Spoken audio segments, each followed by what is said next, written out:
Puis, trop chaud, cher ami, parlons des problèmes de Renault Mégane. La Renault Mégane 3 génération est commercialisée depuis 2008 et était initialement disponible en berline 5 portes, puis 3 mois plus tard, en version 3 portes. Puis, elle partage de nombreux composants techniques avec la deuxième génération, tandis que la Renault Mégane 3 portes partage une carrosserie sportive avec la première génération. Depuis juin 2009, le Broike Grand Tour est proposé et depuis 2010 le cabriolet Renault Mégane 3 générations.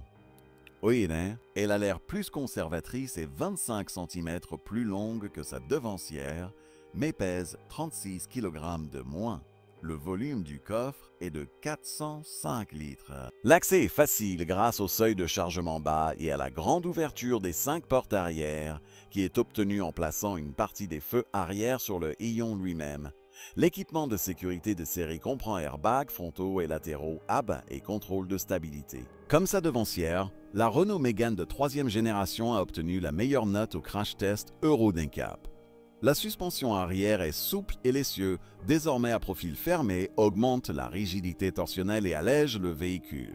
Toutes ces technologies permettent une conduite active et agile ainsi qu'un meilleur comportement en virage et un confort exceptionnel pour les passagers.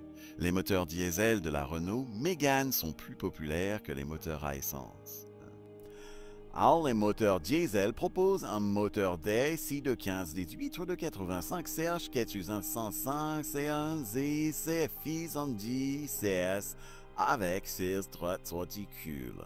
Le moteur diesel le plus puissant est moteur 1009 litres D, CIDO 128 CS140. Parmi les moteurs à essence que nous proposons, 16 litres 16V, 100 ou 105 litres 110, litre 116 V180. Dans tous les modèles, la transmission manuelle à 6 vitesses est de série. Moteur 16 litres 105 et le 15D C24,5 CH est équipé d'une 5e vitesse. Depuis 2012, un moteur essence 12 litres de 113 CH est également proposé, le 15 litres DC de 108 CH. La consommation est très économique et s'élève en moyenne à 6 litres au 100 km pour les moteurs diesel et environ 7 litres pour les moteurs diesel et environ 7 litres pour les moteurs à essence sur la même distance. Au cours de sa commercialisation, qui a duré un peu plus de 7 ans, la Mégane de 3e génération a connu 2 liftings, le premier pour introduire une nouvelle génération de moteurs, tandis que le second, avec 2 nouveaux moteurs, a été construit il y a 2 ans pour donner à la Mégane une retraite, un caractère en phase avec la nouvelle orientation du design. Selon les statistiques de Decrin, il n'y a pas de défaut chronique important. La Renault Mégane 3 génération n'était pas une voiture sans péché au cours de sa production. Mais les problèmes ont été pour la plupart résolus immédiatement, ainsi en raison de pédales de frein mal soudées sur les modèles équipés de moteurs diesel de 15 litres en 2009. Le rappel d'usine a été effectué correctement. Cependant, lors de l'achat d'une voiture d'occasion aujourd'hui, il convient de prêter attention à certaines spécificités. Les roulements en caoutchouc des arbres de transmission peuvent montrer des signes d'usure étonnamment forts après 3 ans et sur les modèles de 5 ans et plus, il peut y avoir une perte prononcée de lubrifiant en raison de manchons usés ou fissurés. Mais par rapport à son prédécesseur, qui avait des problèmes avec l'électronique, les roulements, les freins, le système de direction, la Mégane de 3e génération en tant que voiture d'occasion est toujours un bien meilleur choix. Bien sûr, il y a des petits détails caractéristiques qui peuvent poser problème à la Mégane 3 Romain, mais ils ne sont pas nombreux. Et ils sont faciles à résoudre et relativement peu coûteux.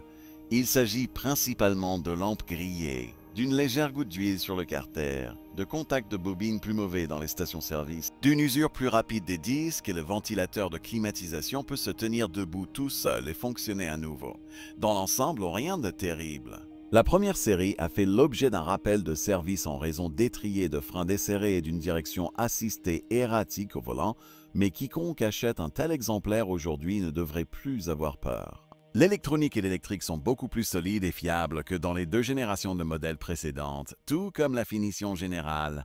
Il ne faut donc pas craindre de problème. En ce qui concerne le moteur, la plupart des offres concernent le diesel 15D, un des meilleurs et des plus fiables de sa catégorie, avec une consommation de carburant d'environ 50-55 litres. Autrefois, dans les anciens modèles Clio et Mégane, ce moteur avait des problèmes d'injection. Il pouvait se permettre un certain nombre d'autres problèmes mineurs et parfois majeurs, mais au cours des 10 dernières années, il a été considérablement amélioré et est devenu au fil du temps l'un des meilleurs. Il est recommandé dans la version inférieure et moins chargée 80 ch, malgré une accélération et une vitesse finale légèrement plus lente que la version plus pleine 10 ch. Oh, easy hein? Les moteurs à essence occupent une position secondaire sur notre marché, mais pour ceux qui ne parcourent pas beaucoup de kilomètres, ils constituent également une très bonne option au moins chère